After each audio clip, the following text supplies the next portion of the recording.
Welcome to another episode of Mother's War on Violence. We're a non-for-profit organization exploring ways to stop the violence. We'd like to thank you for our sponsors, WCBU, and I will be your host. I'm Yolanda Wallace, the founder of the Mother's War on Violence. And we have strongholds that start in our families. So let's dive right into our next episode. And today we're going to have the Peoria Health Department with us here today. And her name is, I'm going to let it be a surprise. And I'll let her introduce herself and tell you about a little bit of what she does. Welcome. Thank you, Yolanda, and thanks for having me. So I'm Katy Endress. I work as the Director of Epidemiology and Clinical Services at the Peoria City County Health Department. So epidemiology is the study of the distribution and determinants of health-related states and events. So not just diseases in specified populations. Okay. So the epidemiology team at the health department evaluates the leading causes of death for Peoria County residents annually. And we have watched homicide remain the leading cause of death for those between the ages of 15 and 24 for 7 years now. It's also moved from the third leading cause of death for those between 25 and 34 in 2016 and 2017, up to the second leading cause of death in 2018 and 2019, and then it's now the leading cause of death in that age group as well. So everyone between the ages of 15 and 34, now the leading cause of death is homicide. And also in 2021, a very sobering statistic was that we had to add homicide as a leading cause of death in the 0 to 14 age group, something we've not previously seen since we began reporting on the leading causes of mortality in 2014. The word that you used, can you give us the definition of that and the proper pronunciation of it? Yeah, it's a long and difficult to pronounce word. So epidemiology, it's the study of the distribution and determinants of health-related states and events. So not just diseases. Okay. So we're looking at how things that impact our health are spread throughout communities. Okay. All right. Great. That is great for our listening audience. For some of those who are not familiar with that word. And also, can you tell me a little bit about your personal self? Like, are you married? Do you have children? Or Sure. So I am married. My husband and I have been married for 10 years now. Okay, great. And we have, 1.5 children. So we have our daughter that we adopted through foster care. And then we have a little guy that we fostered for the first 6 months of his life. He now resides with his biological grandmother, but I still claim him. Right. Because he's still very much a part of our lives. And he and our daughter are like siblings. They're growing up together, and we've just developed a really close relationship with the family over the years.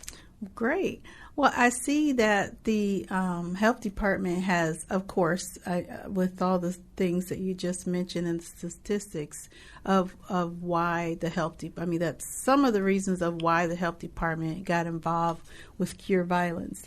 Do you have any personal connection to it? Yeah. So unfortunately, the little guy that I mentioned, I'm going to call him Nico out of respect for the family's privacy.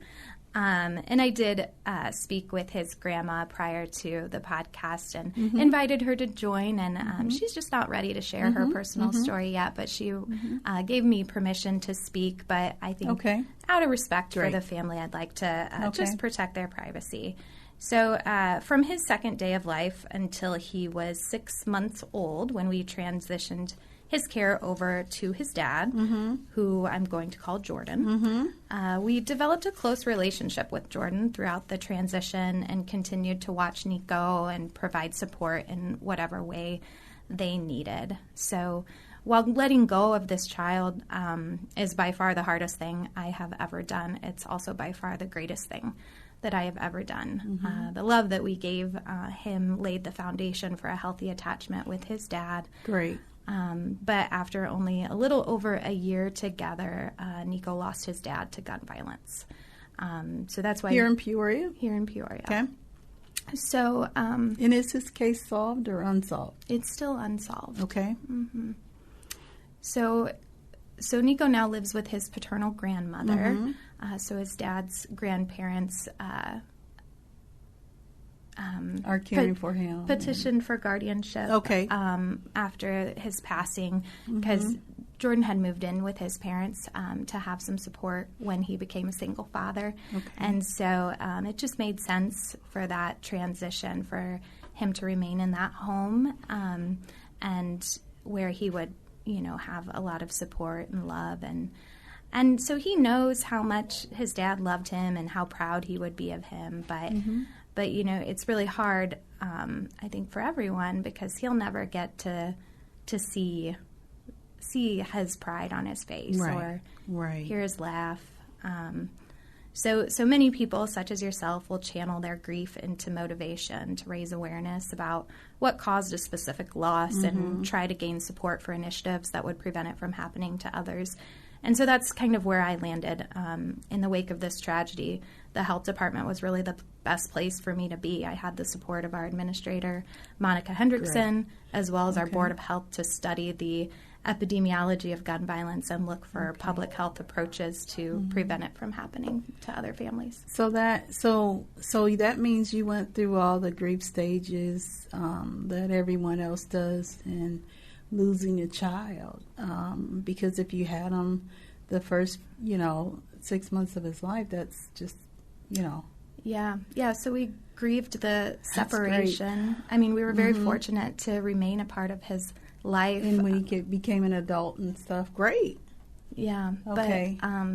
But yeah, then you grieve the loss of your hopes and dreams for that child. So when they were united, father and son, then you develop all these dreams for their future together and what that's going to look like. And then when he lost his dad, then now you're grieving that loss along with all of the hopes that you had for that future together. Yes, that is unfortunate that happens a lot in the Peoria area, and I'm glad that you're willing to talk about it.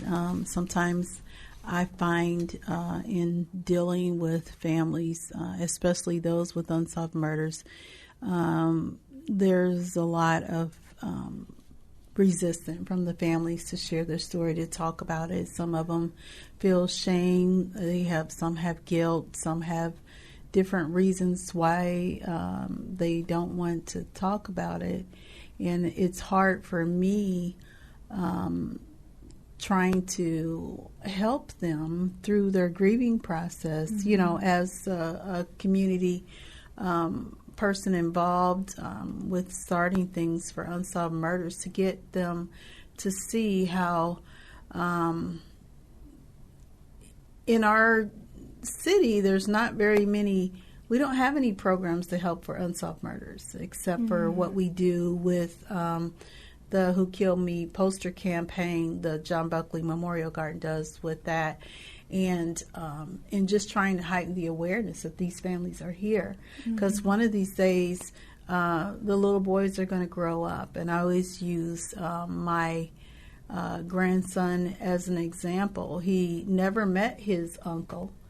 However, he knows that he was a real person, and somehow it comes up because it's one of his name is one of his middle names. And sometimes he says, I wonder what it would be like to meet him. And now he's getting older, and so those questions are becoming more as he lives in this world that we live in today, to hear about so many victims of gun violence and so many people who've been, killed in the world today. So I run into that quite a lot. It's actually, that's a common thing that happens in Peoria, but somehow I want the families to come out of their comfort zone to try to be that voice for themselves, because our police department, we had the chief of police in here the other day, and he was talking about how that the community piece, which we're trying to do with Cure Violence, is missing. So that's why we always say that the village is broken.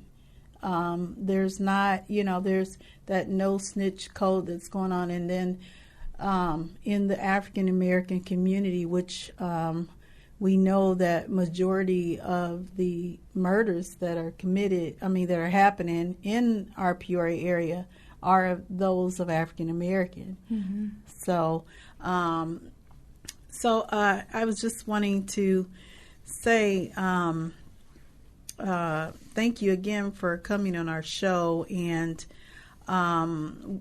what does the health department wish to expect from getting this program, Cure Violence, in our area?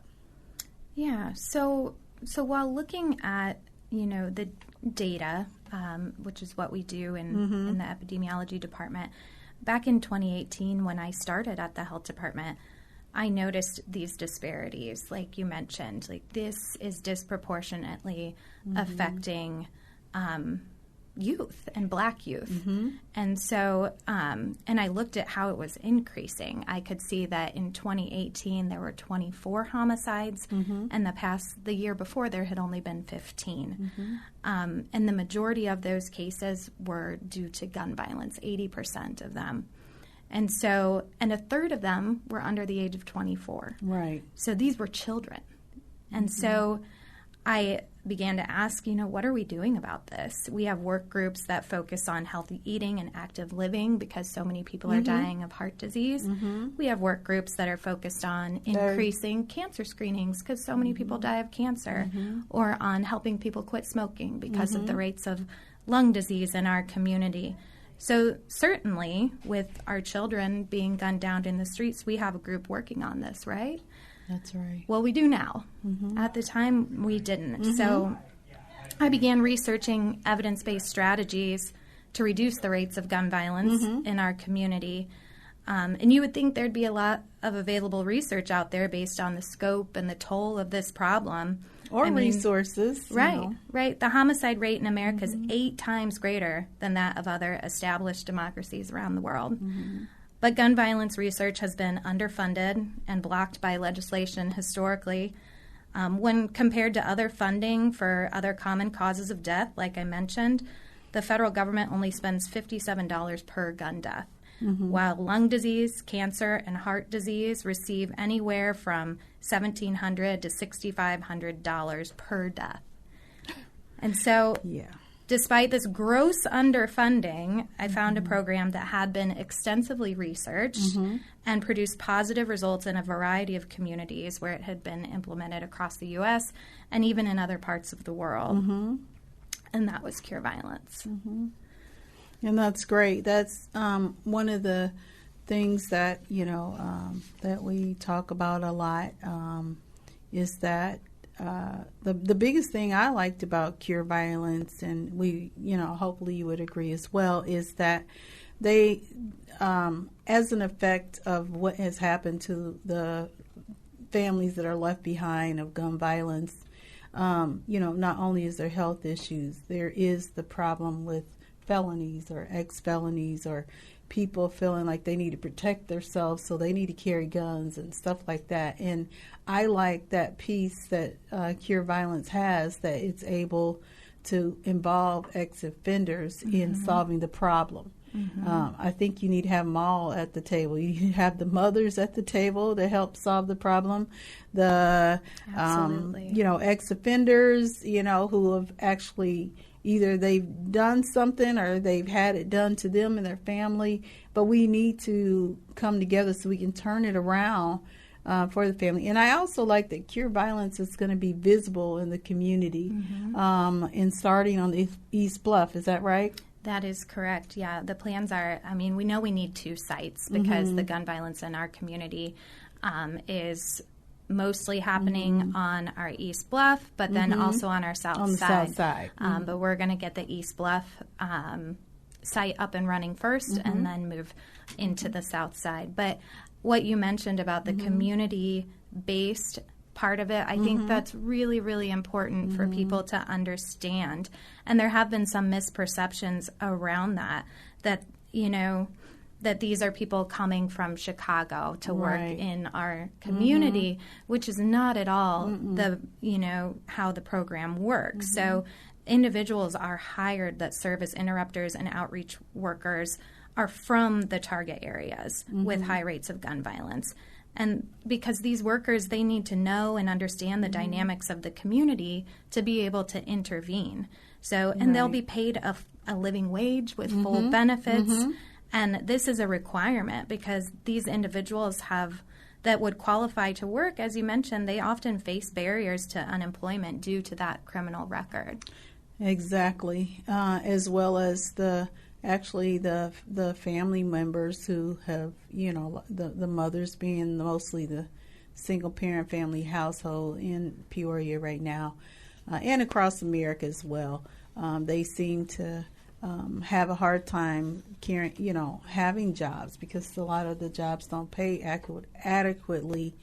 And with this program, they are making sure that's what I like about the team is that there's a lot of research that has been done about how do they sustain their living and and do they have benefits and stuff like that. And I like that. And to those families or those listening audiences who are having some reluctant or some pushback from they're not sure about the program, what would you say to them? Well, I think first I would clarify what the program is. So it is evidence-based, which means it's been studied by researchers that are not associated with the organization. Right. And those studies have proved that the program leads to significant reductions in gun homicides, with some sites reporting up to 70% reductions in homicides and assaults, and even some sites reported 100% reductions in retaliation killings. And that it's a public health-centered initiative. So they're using street outreach workers to connect with individuals that are at the highest risk of committing or becoming victims of gun violence. So I think clarifying that it's evidence-based and that it's a community-based program are really key. And then I would also clarify what it's not. It's not a police informant program. Right. That's what I like. Yeah. The workers, they need to establish trust. That's right. With those people that they're trying to serve. And the goal is to keep everyone safe. And we know the program recognizes that sharing information with law enforcement can put someone's life at risk. Right. Yeah, that's so true. And it's just, and also I want to add to that what you said earlier about a lot of people reluctant to want the program in Peoria because they think it's, the people from Chicago. In Peoria, in a lot of different cities throughout the Midwest, when they, broke down some of the projects, Capri Green and all those different projects up there in Chicago, where do they think those Chicago people went to? They went to our smaller towns, and there has been, studies that show that sometimes, the crime rates have increased because of that. Not only because of that, but, sometimes it's contributed to it. So we have Chicago people all over the state of Illinois, so that's not really going to matter. A lot of them are here in Peoria. But when we talk about what's going to really change the city and turn things around is that visibility of not so much policing, but that's why I think it's so hard for the police to do their job because they don't have very much community people involved. And the other thing I like that you said is how much money. Can you say that number again of how much it costs for each homicide? How much they spend on research? On each time somebody's killed, like, yeah. So that's research that's shown that each homicide costs anywhere from $450,000 to $2 million in between medical expenses, criminal legal expenses, right. And then, so you have all of that money, and then people don't want to fund a program that's going to, if it saves one life over the course of a year, it's paid for itself. It's going to cost about $500,000 to $750,000 annually to get each site up and running. So per site, about $750,000. We're thinking the first year, $500,000 for the subsequent years, and that alone, I mean, if you save one life, it's paid for itself. And also the other part of Cure Violence that I like is that they have shareholders. And those are people that are from Peoria. They're not from Chicago or anywhere else. They're business owners. You want to talk a little bit about that and the community members, which I'm one of them. So we've tried to really engage with our community stakeholders that have been impacted by gun violence or have a connection to resources or services that would be key in getting this program off the ground and it being successful. So we're establishing or kind of already have established a steering committee of individuals that will help guide the implementation of this program and help ensure that it's successful and that we're picking the right community-based organizations to be the host sites and contract with them in the community to really make sure that it's implemented with fidelity so that the work that's being done is being done in a way that it's going to be successful and we're going to see the results that we want to see here in Peoria. Awesome. Yeah, I think it's really important that we have everybody on deck and on board. And you were making a statement, and we were talking about mothers and stuff, and you were talking about who you like to have at the table and the meetings that you have. You want to elaborate on those things? Absolutely. Yeah, I think it's really important to have people that have been impacted by gun violence at the table, especially if they're from the communities that we intend to serve through this program, so the East Bluff, the South Side, and especially if they're youth. I mean, we know that the gun violence is mostly affecting Black youth between 15 and 24. And so the prospects of success with any community-based intervention are greater when there's buy-in from the community that it hopes to serve. So perhaps the most important part of solving this is bringing the voice of the youth from these neighborhoods to the table and to give their perspective on the interventions that are being proposed and share, what do they think is going to work to really solve this problem in Peoria? I think that's a great question, and it's a good response from organizations that are like the health department and, that are in our city who actually have more in it that care about the health of the city more than just, it being a political thing. Because sometimes, I know, like even in the past, politicians have used the families of these, gun violence, things that have, been affected by gun violence as a way to get their prop to do, to get a political seat and stuff like that. And then, I think it's just good that, we're invited to the table, sometimes here in Peoria, mothers who've lost their kids, they're kind of shunned, believe it or not. The organizations like the John Buckley Memorial Garden, who does the Who Killed Me poster campaign for unsolved murders, they have a hard time finding partnership. So therefore you have more survivors helping survivors than you actually have the community and the resources coming together for those families. So most time when we have events, they're wanting to come there, most of them to be seen, the politicians to be seen amongst us, but not really putting the brick in to say, you know what, we're going to give a donation towards your efforts to build more. And you know what I mean? So I think with Cure Violence, it's not only a program that the city is wanting everybody trying to put their brick in on, they're not just saying to the families affected by gun violence that, oh, we feel sorry for you, poor Johnny, come over here. We're going to pat you on the back for giving a speech. They're saying, no, I'm going to give you a brick. I appreciate you being a valuable member of this community, and we're going to help you with getting a job. They even have programs that is going to help them prepare for job readiness, right? Yeah, definitely. And that is vital. So you're affecting all the social economic status. Education is being affected by this program. Getting their life back on track, and it's going to pull everybody to draw into this, right? Yeah. We want to wrap around the people that have been impacted by gun violence, and I think some people don't understand that it's not just the victims and their immediate families that are being affected by this. Exactly. It's, every incidence of gun violence is like a stone thrown into water with ripples that spread far from that source. There's a study that was done in Chicago that showed that children living in a neighborhood where a homicide occurred scored worse on their tests in school the following week.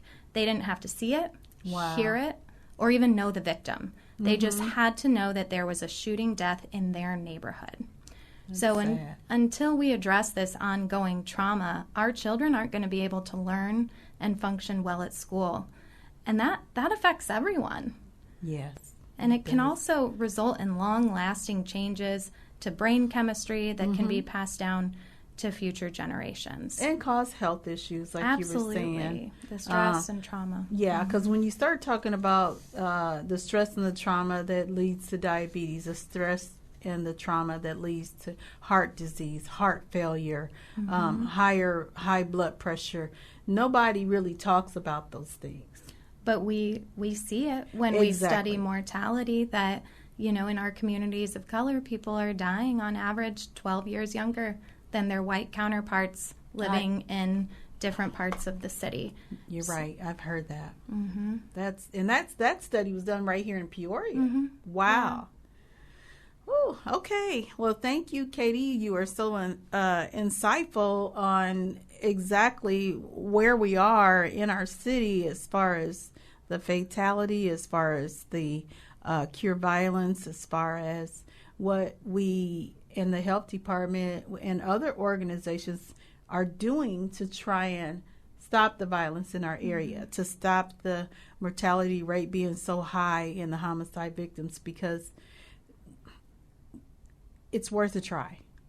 What more do we have to lose? We've lost a whole bunch of other people, but I don't think we have anything else to lose except for the young people who are supposed to be our future. Right, Katy? Yeah. Thank you again, Katy, for joining me on another episode of Mother's War on Violence. Thank you for our listening audience. You're listening again to WCVU 88.9 FM. And I'd like to leave with a verse from the Bible, and that is the 2 Corinthians, the 10th chapter and the 4th verse, that says, "For the weapons of our warfare are not carnal, but are mighty through God by the pulling down of strongholds, by bringing the topics out that affect our communities the most, by exploring where violence starts and ways that we can try to stop it."